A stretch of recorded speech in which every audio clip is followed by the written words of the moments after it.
Human history is brimming with enigmatic characters, individuals whose existence transcends the boundaries of time and space, influencing civilizations, beliefs, and cultures. Among these figures, Lucifer stands out as one of the most perplexing. His name conjures images of rebellion, downfall, and darkness, yet his true essence is often misunderstood. Prior to his association with evil, Lucifer was a magnificent being, an angel of light endowed with unparalleled beauty and a lofty position in the heavenly realm. So how did such a sublime entity transform into the archetype of absolute evil? To comprehend this metamorphosis, we must journey back to the Genesis, before the world's creation, when the spiritual universe resonated with harmony and splendor. Within this celestial order existed hierarchies of angels, each possessing a distinct purpose. Among them, Lucifer occupied one of the most esteemed positions.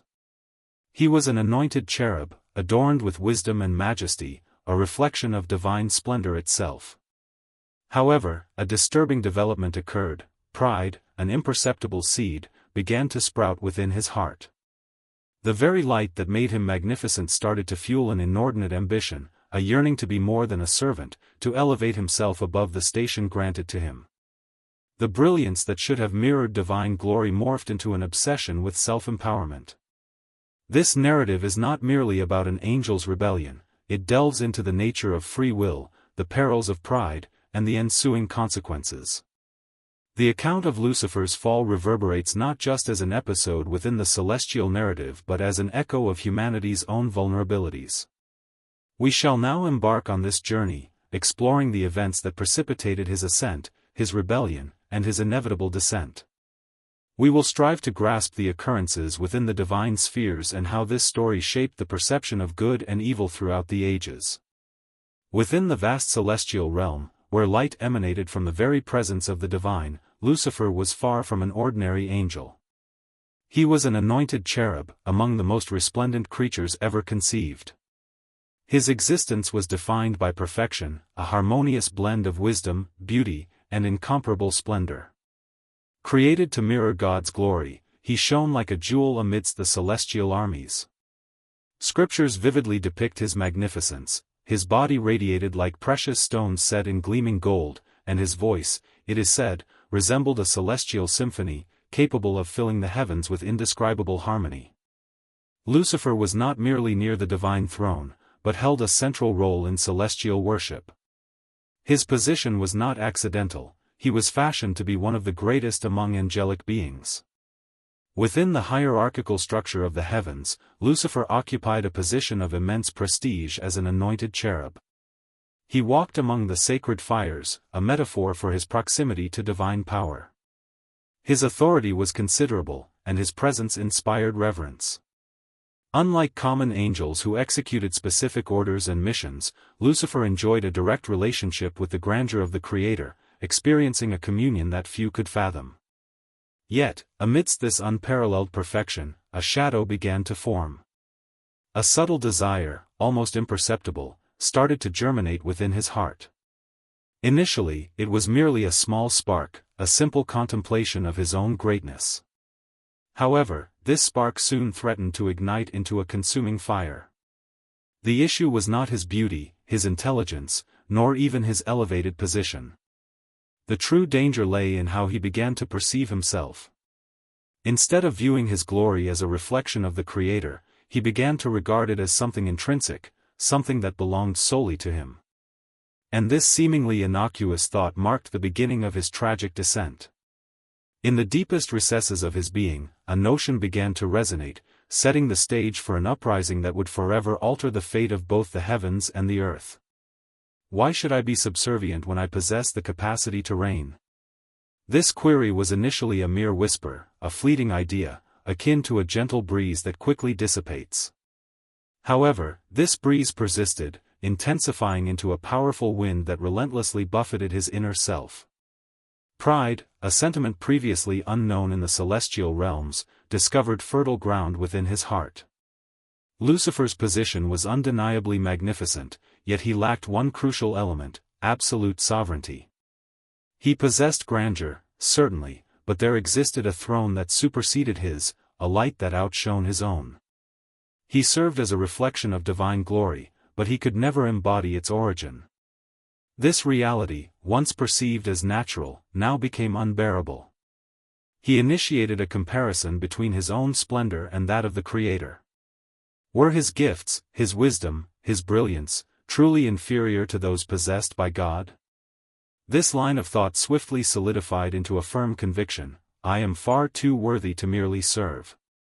It was as if a dormant aspect within him was awakening to a new truth, one that he had never dared to contemplate before. His heart, previously filled with harmony, now throbbed with an unprecedented disquiet.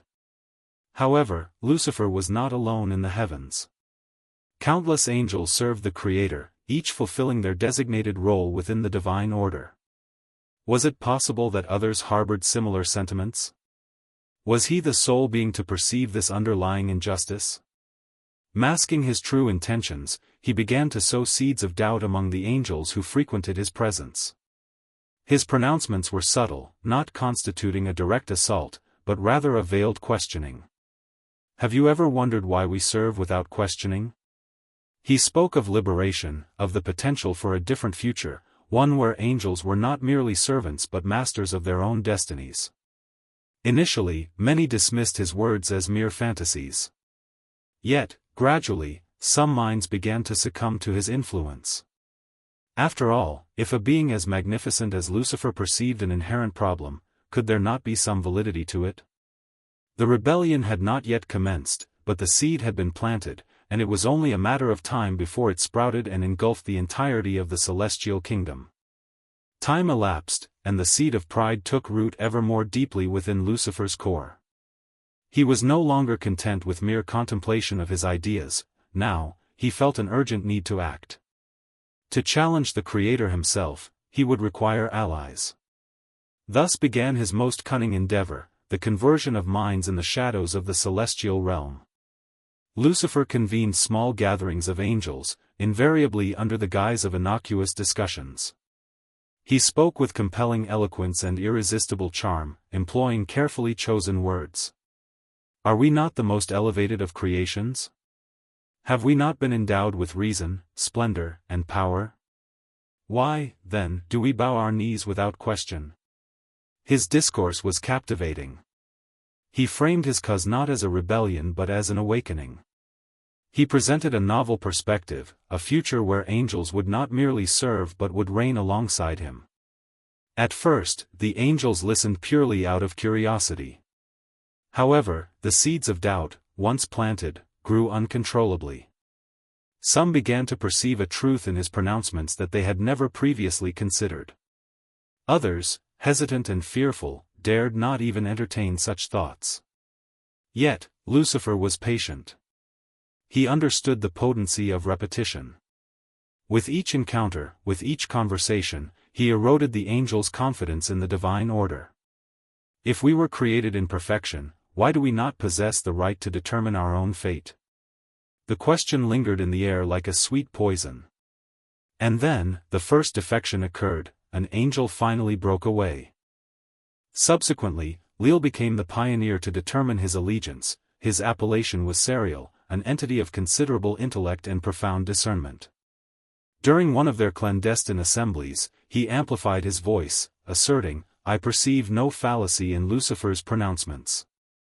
If we are, in actuality, autonomous beings, why are we denied the prerogative of choice?" The resultant impact was immediate. Silence enveloped the collective. One among them had definitively transgressed the established boundaries, and upon such a crossing, there existed no avenue for retreat. From that juncture forward, the entirety of the landscape underwent a transformation, akin to the breaching of a dam. Others initiated inquiries, harboring doubts, and contemplating the potentiality of an alternative trajectory. What initially manifested as a mere sotto voce transmuted into an escalating torrent. Lucifer observed the unfolding events with an intense gleam in his ocular cavities. He recognized that his solitude had dissipated, and furthermore, he comprehended that the nascent stages of conflict had commenced, not yet manifested through armaments or atmospheric electrical discharges, but rather within the inner sanctums of the angels' hearts and cognitive faculties. The hushed tone had burgeoned into a fervent supplication. Initially, only a scant assemblage of angels dared to entertain Lucifer's discourse, but as time elapsed, his rhetoric disseminated like wildfire across desiccated herbaceous ground cover. The formerly discreet encounters in concealed recesses of the celestial realm evolved into hushed convocations, exhibiting increasing frequency and numerical strength. Lucifer now addressed throngs, and his elocution possessed a refinement previously unobserved. He transitioned from questioning to affirmation, from instigating doubt to proffering an alternative truth. His gaze radiated with unwavering conviction, and his vocalizations reverberated with the sonority of a subdued thunderclap. The Most High, he proclaimed, has endowed us with puissance, magnificence, and resplendence, yet he maintains us under his dominion, dictating each directive, each maneuver, as though we were mere vassals. Shall this constitute our ordained destiny? Shall this represent the raison d'être of our genesis? With each successive oration, an increasing cohort of angels succumbed to the allure of his verbiage. Certain individuals exhibited hesitation, apprehensive of the ramifications, but trepidation rapidly yielded to fascination. Ultimately, Lucifer's assertions resonated with logical consistency, at least for those whose innermost beings were already susceptible to the germination of pride. Michael, the principal commander of the celestial legions, discerned the alteration in the celestial harmony. A deviation had occurred, gazes no longer possessed their pristine purity, colloquies lacked their former innocence. An undercurrent of disquiet permeated the atmosphere, and he sensed the unfolding of a momentous and perilous event. Concurrently, Lucifer augmented his sphere of influence. Angels of considerable potency and eminence aligned themselves with his cause. Certain of the most venerated and esteemed figures commenced propagating his doctrines, thereby becoming secondary voices in the burgeoning rebellion. Prominent among these figures was Azazel, a combatant of unparalleled aptitude, whose allegiance to the celestial order commenced to waver in the face of promises concerning a novel dominion. Our entreaty is not for belligerents, Lucifer contended. We merely seek the entitlement to transcend the status of mere subjects, we aspire to be rulers, we aspire to attain liberty. However, the purpose for which this liberty would be exercised remained an unanswered query, echoing in the ethereal domain. The heavens, erstwhile a sanctuary of impeccable tranquility, were now fractured. No direct confrontation had yet transpired, but an imperceptible schism had already manifested, a fissure between those who remained steadfast in their fidelity and those who perceived themselves as tempted by the prospect of a novel inception. As the numerical strength of Lucifer's adherents augmented, the all-encompassing gaze of the Most High remained fixed upon the unfolding events. He observed in silence, permitting the exercise of volition, for each celestial entity was endowed with unfettered will, serving as the ultimate testament to their individual desires. Belligerence had not yet erupted, but the insurrection was already a tangible reality. The celestial atmosphere was saturated with palpable tension, akin to a field poised for incursion by an unseen military force. The heavens, formerly radiant with eternal peace, were now bracing themselves for conflict, notwithstanding the ongoing. Even when unseen, it manifested itself in the fragmentation of hearts and the indecisive spirits that veered toward opposing paths. Lucifer's resolution was firm. He recognized the impossibility of remaining cloaked in the shadows of discontent to achieve his liberation. To seize the crown he believed rightfully his, he had to openly declare his intentions. The Most High, in his omniscience, was already aware of this, and conflict loomed, approaching with the inexorable force of a tempest about to devastate everything in its path. The pivotal moment arrived during a grand celestial council. Lucifer voiced his declaration, gathering his adherents, and before the mightiest and most revered of angels, the Archangel of the Dawn spoke with a fervor never before witnessed in the heavens. I am the bringer of light, not merely of the sun, but of truth. Therefore, I will no longer submit to the will of the Most High. Creation was not intended to be governed by a single entity, but to be free. And I, Lucifer, shall rise to be the ruler of what is rightfully mine. These pronouncements, seemingly so potent, resonated as a violation of the immutable laws of heaven. It was the initial act of open rebellion against the Most High. His power would never be greater, and his influence would never again be restrained, but the cost would be immense. Michael, the great commander, could no longer disregard the gravity of the situation. He understood that his allegiance to the Most High had become more than a matter of faith, it was a matter of survival, of preserving the order and harmony that had prevailed for all eternity. "Lucifer," Michael stated, "I desire no war with you, but I cannot permit you to destroy what is sacred." His grave voice reverberated throughout the celestial realm. "Our purpose is not questionable. The Most High is the light, and we all exist to serve him." Michael's words served as a call to resistance, but Lucifer's rhetoric echoed with an irresistible magnetism. The schism was complete, and what had begun as a mere disagreement had transformed into an irreparable rift among the angels. Thus began the confrontation, not with swords or shields, but with the choice between loyalty and freedom, between order and chaos. Each celestial being was now faced with the decision of which side to embrace. For many, the choice was self-evident, but for others, the allure of freedom and power became irresistible. It was a conflict of ideologies, where the battle for the soul would be far more profound than any sword could inflict. The confrontation was closer than ever. The sky, once radiant and serene, now appeared laden with dark clouds, foreshadowing the cataclysm that was about to unfold.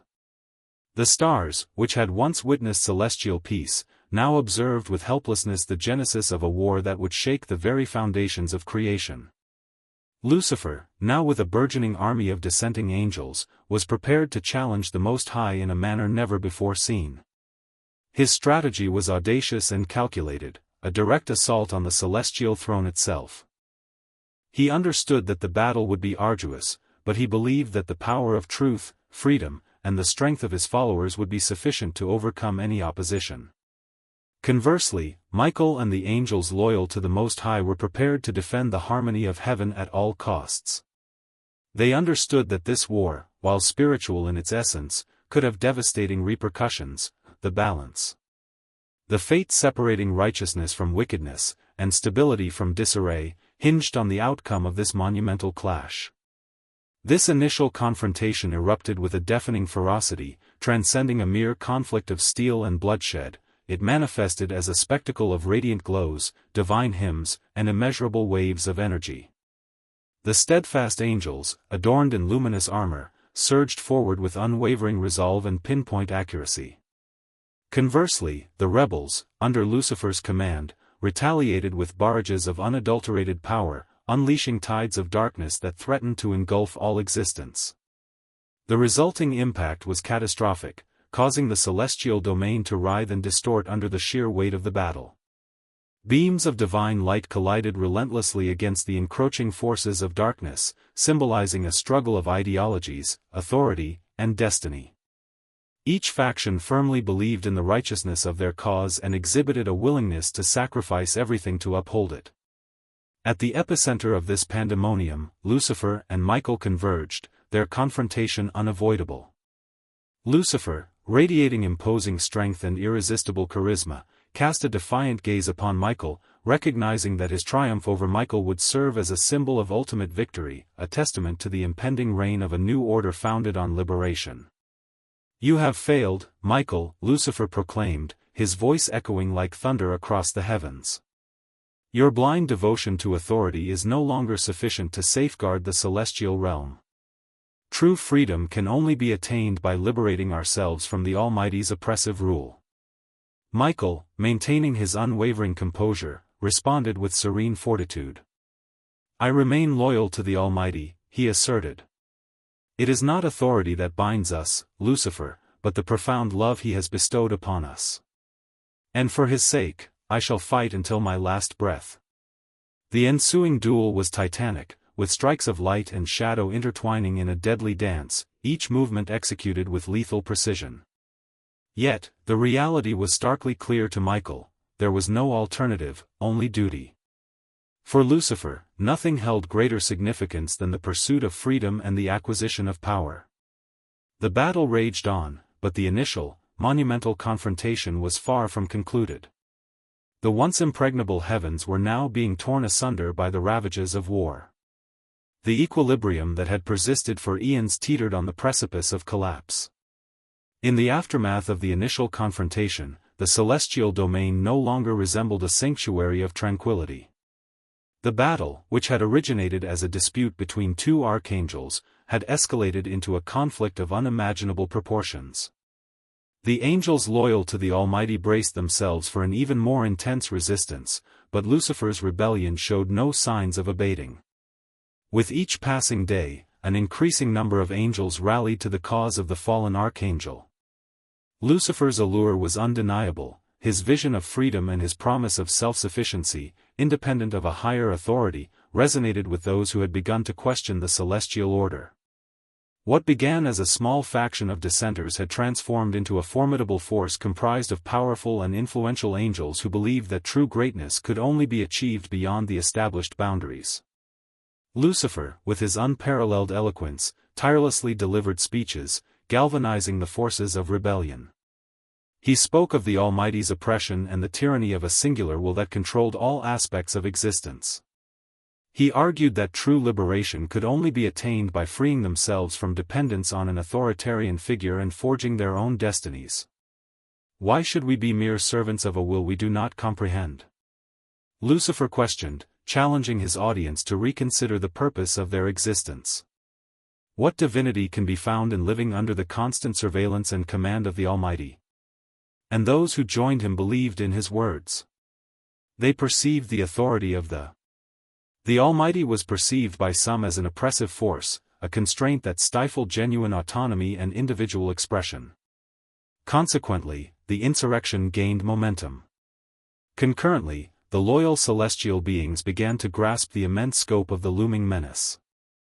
Michael, who had previously confronted Lucifer with unwavering valor, now felt unsure of how to quell the burgeoning wave of dissent. The forces aligned with the Supreme Being found themselves at a disadvantage, with numerous devoted angels experiencing internal conflict, torn between their allegiance and the alluring concepts of liberation espoused by Lucifer. The Most High, cognizant of the gravity of the situation, realized that this rebellion could not be disregarded. Despite his usual reluctance to directly intervene in the affairs of the angels, circumstances compelled him to take action. He comprehended the profound chasm that had formed, yet he also understood that the unity of the heavens was paramount and its disruption would have dire repercussions. Michael and the steadfast angels girded themselves for an all-encompassing war, a conflict that transcended mere verbal exchanges or individual skirmishes. It was a battle for the very essence of the celestial realm, a clash between the forces of light and darkness, between the principles of liberty and order, and it was poised to escalate immeasurably. The uprising had amassed considerable power, rendering resistance increasingly arduous with each passing day. The fate of the heavens hung precariously in the balance, and with it, the destiny of all celestial entities. The celestial realm, once a sanctuary of eternal harmony and tranquility, now teetered on the precipice of an unprecedented conflict. Lucifer's rebellion was no longer a distant threat, it had metamorphosed into an imminent war. Tension permeated the celestial spheres, as Michael's forces braced themselves to confront the apostates who had aligned themselves with the fallen archangel. The impending battle would not be solely a physical one, it would also be a spiritual confrontation, representing a clash between diametrically opposed ideologies regarding the purpose and nature of existence. For the loyal angels, the divine decree was absolute, immutable, and any act of rebellion was inherently a transgression against the very essence of creation. Conversely, for Lucifer and his adherents, true fulfillment could only be attained through the freedom of self-determination, liberated from the constraints of divine authority. As the day of battle dawned, the heavens transformed into a battlefield of immense proportions, where angelic hosts, akin to celestial armies, prepared to fight in defense of their respective convictions. The vast expanse of the sky was divided, and Michael, wielding his flaming sword, led the faithful angels into the fray. At the forefront of the opposing forces stood Lucifer, exuding an aura of self-perceived grandeur, surrounded by his followers, ready to challenge the order of the Most High. The combat extended beyond mere physical strength, it was a clash of wills and souls. Each blow exchanged resonated as a collision between two fundamentally divergent worldviews. Lucifer employed his adeptness at manipulating emotions and persuasion to undermine the morale of the loyal angels, while Michael, with his unwavering strength and purity, fought with an unshakable conviction that the light of God could not be extinguished. The battle appeared interminable, with the heavens and earth reverberating from the collision of potent energies. Each strike, each burst of light or shadow, left an indelible mark on the very fabric of the celestial realm. The din of war echoed throughout creation, and the angels, as immortal beings, understood that this was a struggle that could not be resolved easily. At a crucial juncture in the battle, Lucifer and Michael confronted each other face to face, their luminous swords clashing with a resounding boom that reverberated throughout creation. The confrontation between the two archangels epitomized the struggle between divine authority and the yearning for absolute freedom. With each parry and thrust, the intensity of the battle surged, with each celestial warrior pouring every ounce of energy and conviction into the fray. The celestial expanse fractured further, as Lucifer, wielding his formidable strength and cunning, appeared to gain the upper hand, driving Michael backward. However, the unwavering resolve of the loyal archangel prevented him from yielding. He understood that the destiny of every angel hung in the balance. This struggle transcended personal stakes, it was a battle for the entirety of heaven, and failure was not an option. The clash between Lucifer and Michael transcended mere physical combat, it mirrored the eternal struggle between good and evil, order and chaos. As cosmic energies spiraled out of control, the heavens teetered on the precipice of irreversible destruction. The equilibrium between light and darkness teetered precariously, threatening to shatter forever. At the zenith of the conflict, the celestial sphere transformed into a ravaged battleground, a vast expanse etched with the scars of the confrontation. Michael's triumph seemed a distant aspiration, yet the unwavering faith of the loyal angels never faltered. Each strike against Lucifer's forces, every step forward, served as an affirmation that the dominion of God would prevail. Nevertheless, Lucifer's power and craftiness remained a formidable force. As Michael and Lucifer engaged with relentless zeal, the fallen archangel's descent became increasingly inevitable. Their battle reached unprecedented levels of intensity, each passing second stretching into what felt like an eternity. Lucifer, with his capacity to manipulate the will of others, seemed to command the ebb and flow of the war. Yet, the purity of Michael's faith, coupled with the power of God, proved impervious to corruption. Michael, though physically depleted, refused to concede. His unyielding spirit, fueled by unwavering allegiance to God, bestowed upon him a strength beyond measure.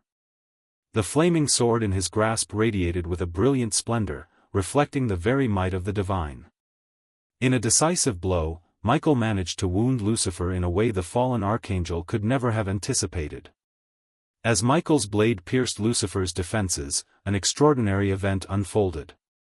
The heavens surrounding them illuminated with a pure, immense light. The impact of Lucifer's fall signified not just a physical defeat, but an eternal exile from his esteemed position. The light enveloping Lucifer began to dissipate, replaced by a profound and opaque darkness, as if the very heavens were rejecting his presence. With a final cry of rage and frustration, Lucifer was cast out of heaven, plummeting towards the eternal abyss. His fall represented not only a physical expulsion but also the culmination of his rebellion and the cessation of his influence over other angels. He was now reduced to a shadow, an echo of the once most beautiful and powerful archangel, now disgraced and forever separated from the divine presence. As Lucifer descended into the abyss, the battle began to subside. The loyal angels, having witnessed their leader vanquish the fallen archangel, regained control of heaven. Peace, though shaken by the war, began to be restored. However, the ramifications of Lucifer's rebellion and his plunge into the depths left an indelible mark. Nothing would ever be the same. Those who remained faithful to God understood that heaven was now free from the immediate threat of rebellion, but a new challenge loomed. Lucifer, in his defeat, would not fade away quietly. His wrath and desire for vengeance were only beginning to manifest, and the echoes of his fall reverberated throughout creation, altering the course of destiny for all celestial beings. Following his expulsion from heaven, Lucifer became a dark and damned being. Cast into a realm of perpetual shadow, he was not isolated. Numerous celestial beings who had sided with him during the uprising were likewise banished, forcibly dragged with him into the bleak expanse where divine illumination never reached. Within this fresh domain of obscurity, Lucifer's strength seemed to wane, yet his cunning remained undiminished. Lucifer and his cohorts plummeted into an abyss of great depth, a dimension where the flow of time appeared warped and hope gradually dissipated. There, they became known not as the angels they once were, but as demons, entities lost and defiled by their own volition. The dominion of darkness transformed into their realm, and Lucifer, now devoid of his celestial radiance, embraced his new role. However, the bitterness of his downfall never entirely faded. Still consumed by vanity and resentment, Lucifer vowed vengeance against God and all those who remained loyal to him. His astute intellect began to devise strategies to undermine creation, to assail humanity, and to divert souls away from God. He understood that the conflict in heaven had not been the final one, and that his descent was merely the genesis of a novel form of warfare. Meanwhile, the faithful angels who remained in heaven were profoundly affected by Lucifer's defeat. Tranquility was being restored, but a void now existed. The trust that had once prevailed among the angels was shaken, and although they continued to serve God, many now perceived the universe differently. What had commenced as an eternal abode of harmony and peace was, in some measure, scarred by the anguish of rebellion. Back in the abyss, where Lucifer and his followers resided, the darkness felt almost sentient. Each thought, each deed of Lucifer and his allies resonated within that vast emptiness, forging a space where only anguish and despair could flourish. There, far removed from the light of God, he persisted in inciting his followers, transforming their souls into something even more depraved, severing them from any vestige of goodness they possessed. However, the loyal angels were aware that the struggle against Lucifer was far from concluded. Although he was banished to a place of everlasting darkness, he would persist in attempting to subvert creation. The fate of Lucifer and his followers was sealed, but the impact of their fall would reverberate throughout the universe, instigating a perpetual struggle between the forces of good and evil. With Lucifer and his followers now cast out, God, in his infinite wisdom, resolved to initiate a new creation, one that would serve as the focal point of his divine plan, humanity.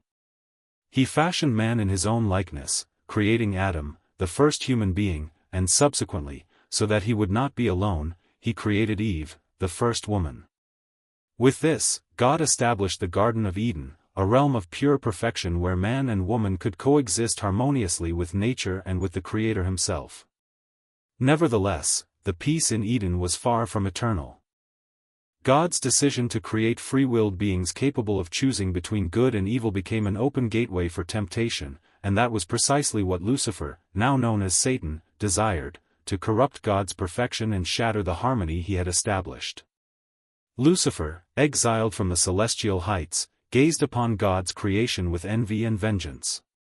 He knew that his retribution against the Creator could not be achieved directly, so he began to sow discord. His initial target was Eve, the woman who, together with Adam, would possess the capacity to. Masquerading as a serpent, Lucifer, in an attempt to sway the future trajectory of humankind, approached Eve within the Garden of Eden. He utilized deceptive language, enticing her with the proposition that she would gain divine-like knowledge of both good and evil. Through this cunning persuasion, he successfully convinced her to partake of the forbidden fruit, thereby contravening the singular commandment that God had imparted to Adam and Eve. Eve, her judgment clouded by Lucifer's artful manipulation, then shared the fruit with Adam. Despite his awareness of the grave implications of disobeying God, Adam succumbed to the temptation. Thus, sin entered the world through a deliberate choice, and from that pivotal moment onward, humanity became characterized by disobedience and a state of fallen grace. The immediate repercussions included the forfeiture of innocence. Both Adam and Eve gained awareness of their vulnerability and, for the first time, experienced the emotions of fear and shame. Lucifer, on his part, observed the downfall of Adam and Eve with a profound sense of bitter triumph. He had accomplished his objective, the corruption of God's perfect creation, plunging humanity into the darkness of sin. The fall of Adam and Eve served as a direct reflection of Lucifer's aspiration to dismantle that which God had deemed good. However, the true conflict was only just beginning. Even though God meted out punishment to Adam, Eve, and the serpent, the inherent nature of humankind was not eradicated. The seed of redemption had already been sown, for God, in his boundless mercy, was preparing a path to salvation. This descent from grace experienced by Adam and Eve was not merely an isolated incident, it signified the commencement of an ongoing cosmic struggle. Satan, now armed with cunning and an acute understanding, recognized humanity as his new target. He would relentlessly endeavor to corrupt the hearts of individuals, diverting them from God and ultimately leading them toward destruction. Lucifer, now acutely aware of his own power and driven by the allure of absolute dominion, mobilized a vast army of rebel angels. No longer content with his former role as the anointed cherub, the bearer of light, he aspired to become the light itself, to seize God's throne. His mind became consumed by an insatiable ambition. Through honeyed and seductive words, he sowed seeds of doubt within the hearts of other angels. He extended promises of freedom, power, and a new realm where they would reign as gods. These angels, who had once been his brethren, began to perceive in Lucifer a leader who offered something beyond the silent and subservient service to God. They envisioned in him the promise of a new future, an order where they could transcend their status as mere creatures. A revolution began to take hold, and the once pristine heavens became the stage for an impending conflict. However, God, in his infinite wisdom, possessed complete awareness of the unfolding events. The rebellion did not catch the Creator by surprise. Nevertheless, he did not immediately intervene. God did not seek slaves to offer him adoration but beings who would love him freely. Genuine love can only flourish in the presence of free will, a fundamental principle that he could not violate, even with the knowledge that it would open the door to evil. The battle in the heavens drew closer, and an unparalleled cosmic war was on the horizon. The struggle would not be waged with conventional weapons such as swords or spears but with allegiances and choices. Light would confront the shadows, and justice would clash with rebellion. At the heart of this grand conflict stood the loyal angels, under the command of Archangel Michael, and the rebel angels, now under the leadership of Lucifer, who styled himself as the bearer of freedom. The confrontation was inevitable. Lucifer and his forces attempted to defy God, but divine authority proved immeasurable. The war. Miguel's brief yet powerful intervention, wielding his blazing sword, positioned him as the preeminent warrior against the encroaching darkness. His battle cry, "Who is like God?" served as a stark reminder of a truth Lucifer had tragically overlooked, the unparalleled magnitude and absolute authority of the divine. Despite Lucifer's formidable strength and cunning during their fierce confrontation, they proved insufficient to overcome the Creator's supremacy. As the conflict subsided, Lucifer and his cohort suffered defeat. Heaven, once a sanctuary of perfection and unity, now bore the scars of this devastating fall. Lucifer, along with his rebellious angels, now tainted by malevolence, were cast out from the celestial realm. Scripture depicts their descent as swift and dramatic, like a lightning strike. They were hurled to earth, destined for confinement until the final judgment. Thus, the former beacon of light was transformed into darkness, the one-time lightbringer becoming Satan, the adversary, the deceiver, the foe of both God and humanity. However, Lucifer's downfall did not signify the cessation of his influence. Though vanquished in heaven, he discovered a new purpose on earth, to corrupt God's creation, specifically humankind. Satan's strategy was both straightforward and devastating, to lead humans away from God, enticing them to embrace wickedness, disobedience, and sin. His initial targets were Adam and Eve, the first humans created by God and placed in the Garden of Eden. Satan, assuming the guise of a cunning serpent, approached Eve and instilled doubt within her. He challenged the veracity of God's commands, questioning, "Did God really say?" These words, laden with deceit, resonated within Eve's mind. She perceived that the fruit from the forbidden tree was appealing to the eye, desirable for gaining wisdom, and she succumbed to temptation, partaking of it. Subsequently, she presented the fruit to Adam, who also yielded to the allure. With this act, sin entered the world. Adam and Eve's disobedience triggered the fall of humanity, resulting in immediate separation from God. Previously accustomed to walking with God in the garden, they now sought refuge, overwhelmed by shame and fear. Sin ushered in feelings of guilt, apprehension, and mortality, conditions that were never intended for God's creation. Yet, even amidst this judgment, God offered a promise: a descendant of the woman would emerge to crush the serpent's head, symbolizing Satan's ultimate defeat. This promise represented the first glimmer of hope for fallen humanity. Although sin had infiltrated the world, a path to redemption was being prepared, and God had already set in motion a plan to restore what had been lost. The narrative did not conclude in Eden.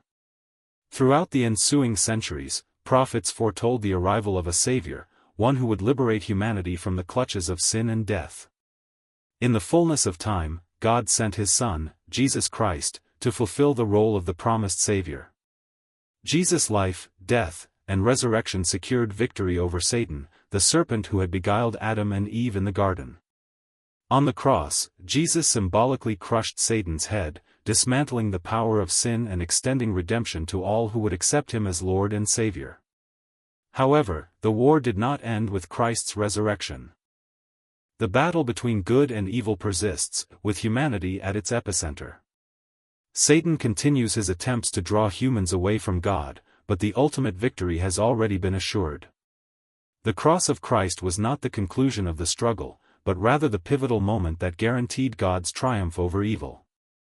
The Book of Revelation provides us with envision a conclusive period, a culmination of time itself, where the ultimate conflict unfolds. In a last-ditch, desperate act, Satan will consolidate his legions to wage war against the divine. However, the Almighty, in His perfect righteousness, shall decisively vanquish Satan once and for all. He will be cast into the lake of fire, and wickedness will be eradicated for eternity. In the end, God will usher in a new heaven and a new earth, realms devoid of pain, sin, and mortality. Redeemed humanity will dwell in unbroken harmony with God forevermore.